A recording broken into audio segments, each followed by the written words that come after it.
How to hide phone number on Snapchat. In this tutorial, I'll show you guys how to easily hide your phone number on Snapchat.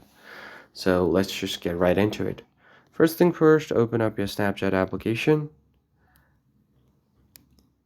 And once you open up your Snapchat, you're just going to have to head over to your profile icon at the top left.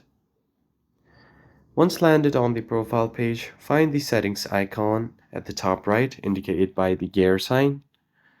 And once you are on the settings, you'll find the mobile number option. Tap on it, and if you've already added your phone number, it will show you right here. I haven't, so I'm not able to show you my numbers, but there is one option right below that says let others find me using my mobile number. If I turn this one off, what happens is even if people have my contact number, they won't be able to find me on Snapchat. So if you turn it off, your phone number will be hidden from others on Snapchat. And that's pretty much it. I hope this tutorial was helpful to you guys. I'll catch you on the next one.